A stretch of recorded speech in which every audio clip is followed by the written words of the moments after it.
What About Mirabel by GryffindorGyrl1997. Chapter 12.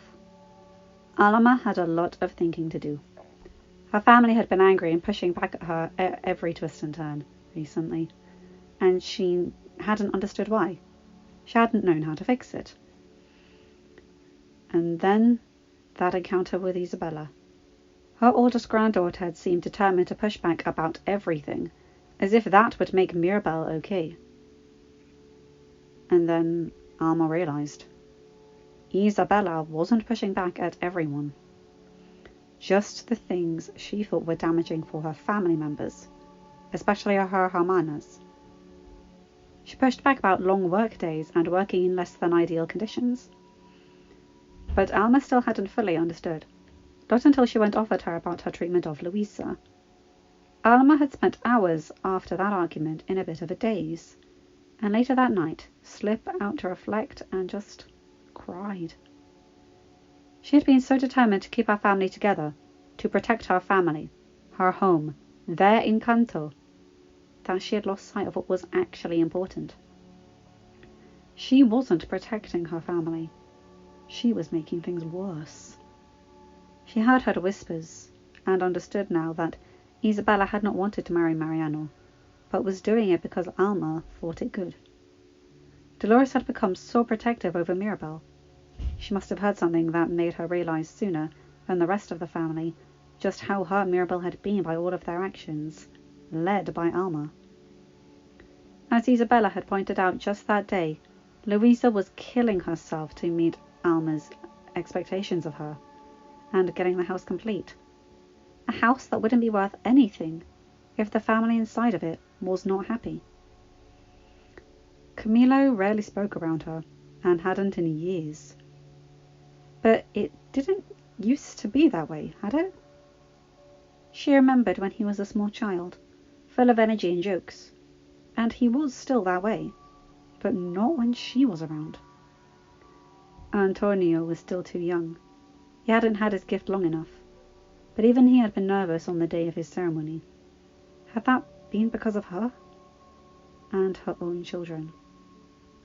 It hurt more to think of how much she had hurt her triplets. Julieta had spent much of her time as a child cooking, perfecting her skill in the kitchen and using her gift for everything. Why had Alma allowed her to be used like that? She could count on one hand the number of times Julieta had taken a break from the kitchen in the last 45 years. And Peppa, her Spitfire middle child, had always been angry and boisterous. Could that be a result of forcing herself to feel things she didn't, just to keep her clouds under control? Or make them appear when the town needed them? She had never allowed Peppa to just be as a child. And Bruno. Oh, Bruno. She had likely damaged him the most out of all of them. Bruno, who was feared and bullied and mocked by the town by the age of 7. And what did Alma do? Nothing.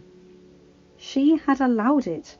She had even joined in on it, commanding Bruno to continue to do visions for people that had no appreciation for his gift, forcing him past what he could physically handle in a day, getting angry when something bad had happened and he hadn't foreseen it, and getting upset herself when his visions foretold something that she didn't want.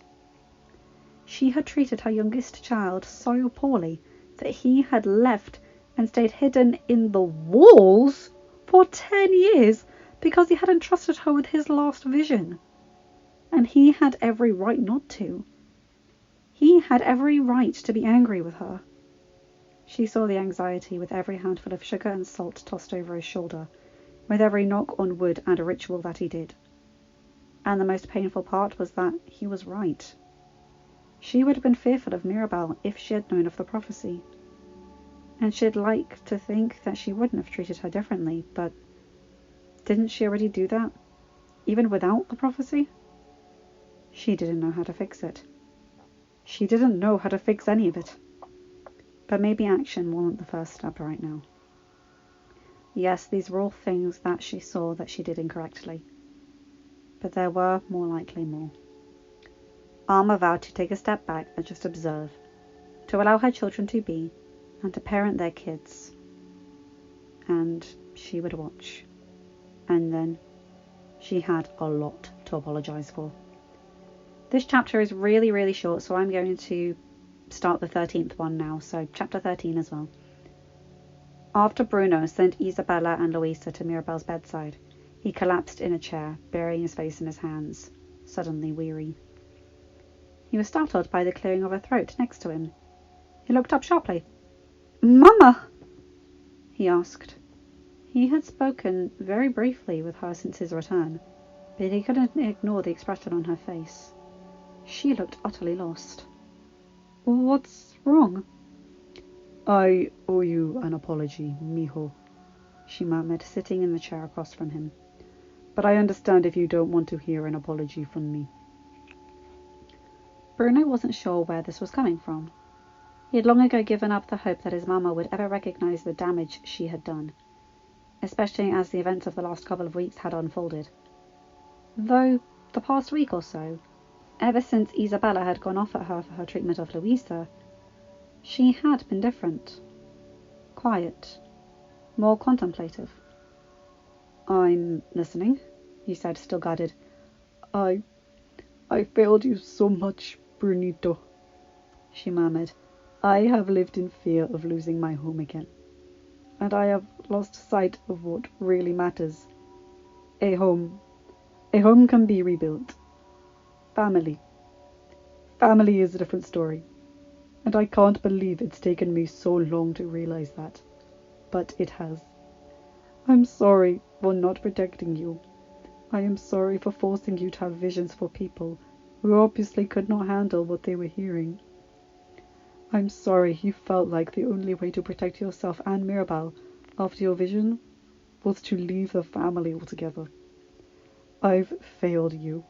I've failed your sisters. I've failed our whole family. And I am so very sorry for that. And I want to start making up for it." Bruno blinked at her, unsure if he had actually heard what she had said or if he was hallucinating. "It's not so simple, Mama," Bruno said quietly, surprising himself. He had always anticipated just forgiving her if she had ever shown enough growth to actually come and apologise to him. But he wasn't the only one that she had hurt. And he was more upset about that than the hurt she had caused him. "I'm not the only one you owe an apology to. Isabella almost married a man because it's what you wanted. Louisa has been killing herself, even now, to meet your expectations. Dolores and Camilo are filled with so much anxiety it's painful to watch. They hide it well, but I can still see it. Peppa has spent her whole life trying to gain a mastery of her emotions that none of us are meant to have. She's spent days forcing herself to be sad when she is actually happy, and happy when it's the last thing she wants to be. She has forced her emotions away for so long that she doesn't even know what to do with her emotions besides shove them down. And Julieta has had to be the strong one. She began to protect Peppa and I when we were just 5 years old, and she's never stopped, whether it was with us or her children. She never had a childhood. None of us did. The moment we turned 5, we became a slave to our gifts. And Mirabel wants her approval so much that she ran into Casita, which was actively crumbling around her, to save a candle.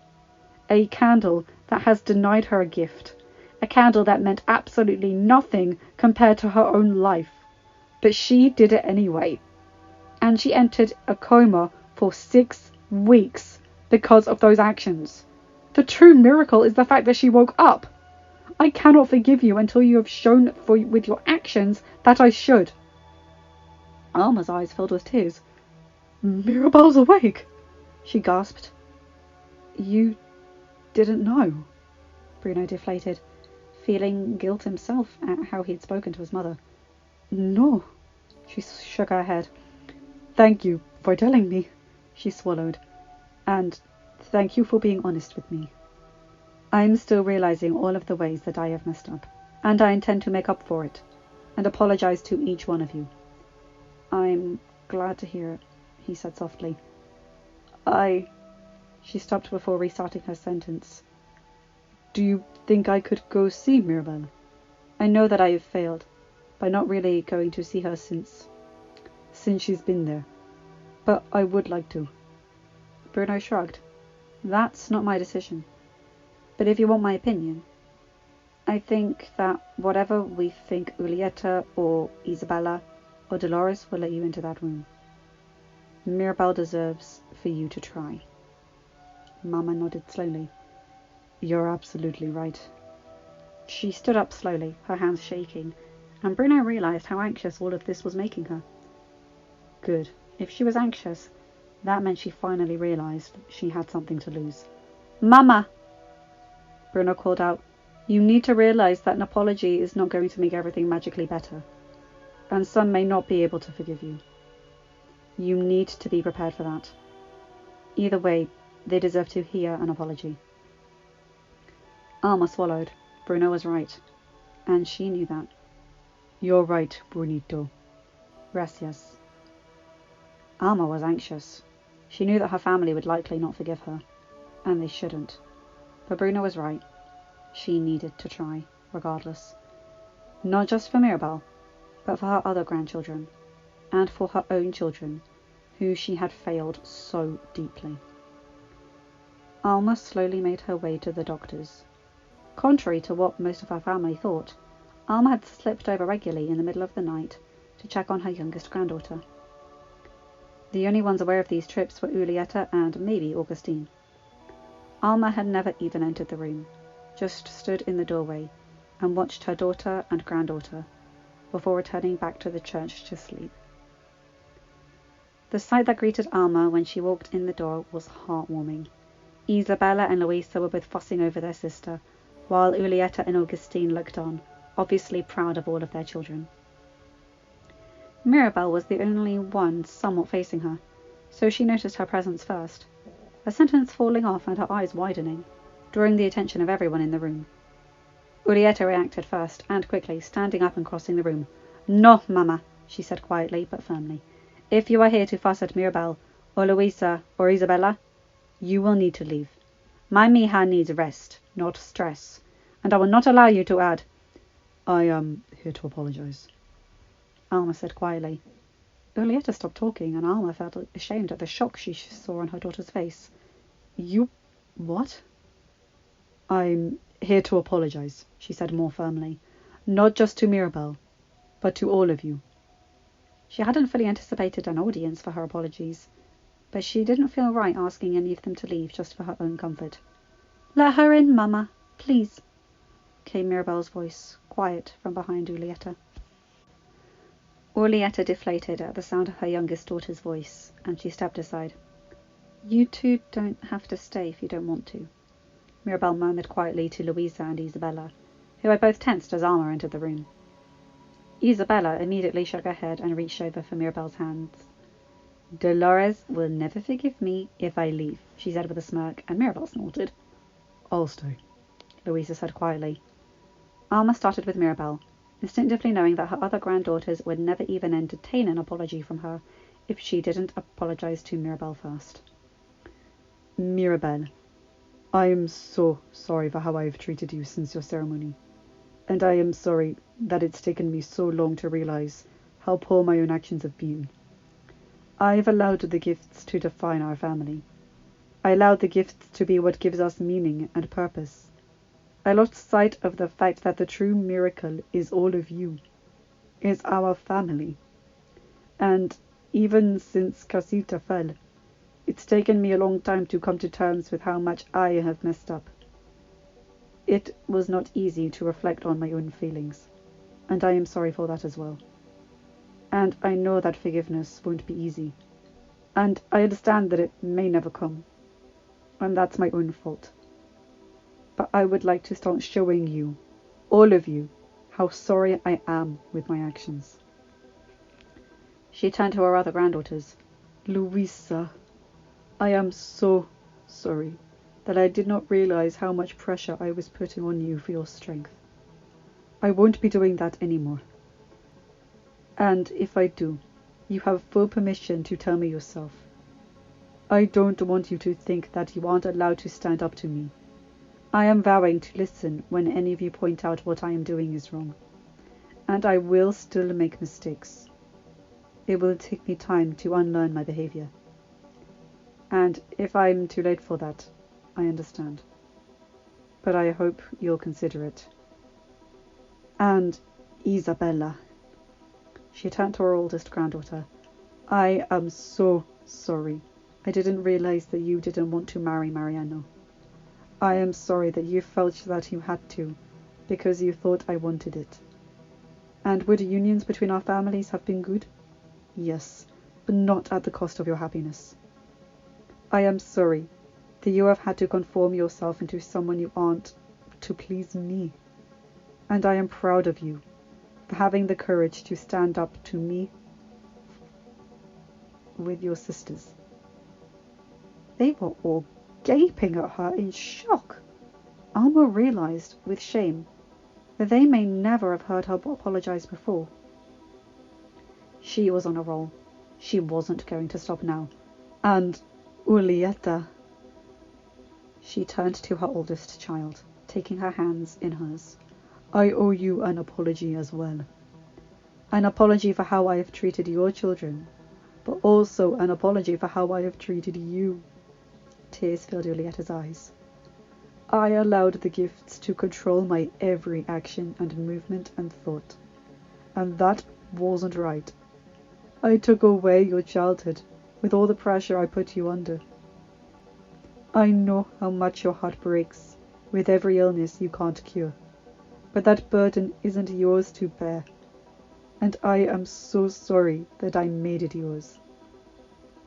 She looked around at all of them. They were all speechless. Augustine was giving her an approving nod and smile. I can forgive you, Abuela, Mirabel said, breaking the silence, but I need things to be different. I can't keep going the way things were before Casita fell. I hear you say that you plan to act differently. I really hope you do. I will. Alma felt her resolve to do better harden even more. I will. I want to be a part of the pact that everyone made. Pact? Mirabel asked, looking at her sisters for an answer. Isabella explained. After you were hurt, we all agreed that we need to do better looking out for each other, as a family. That we will keep each other accountable, and point out when we aren't treating each other correctly. She turned to Alma. I need to see it. I am not ready to forgive you. Not for how you've treated me, but for how you've treated my hermanas. I need to see that change before I will be able to consider forgiving you. Louisa looked nervous and opened her mouth a couple of times and then closed it just as quickly. Louisa. Alma started, and her granddaughter flinched. I am not expecting a response. I understand I have work to do to show that I am changing. And apologies are because you all deserve to hear them, whether or not you accept them. She glanced between them all, silence falling over the room again. I am going to leave now, she murmured. I just wanted to see Mirabel, and to try to start to make things right. Alma left the room, but had barely made it down the hallway before Julieta was behind her. Papa and Bruno deserve an apology, more than I do. Julieta said quietly. I know they deserve an apology, mija. I started with your hermano first. Alma smiled sadly. But I have hurt you just as badly. It's just harder to spot. Julieta searched her face for a while before wrapping Alma in her arms in a hug. I forgive you, Mama, she sighed. Alma hugged her back, tears coming into her eyes. She hadn't lost Julieta. She still had one child. And she knew it was going to take a lot of work to not lose the rest of her family. But she was willing to do it. End of chapter and end of video. Hi guys, hope you enjoyed that because, oh my god, talk about introspection. Wow. Those apologies were something else. And Alma finally coming out of her shell and realizing what she's done, that's a miracle in its own right. Many people who have treated others this way for so long, especially as long as she has, they don't change. And that's what's impressive about this. People who are willing to change so late in life, it's hard, especially when you're set in your ways. So yeah, I'm impressed.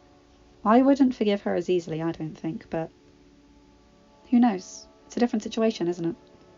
Anyway, I hope you guys enjoyed this again. Check out my other videos and remember to like, comment and subscribe. Hit that bell to get notified for whenever I upload a new video. Just remember to have a good day, night, or whatever time zone you're in.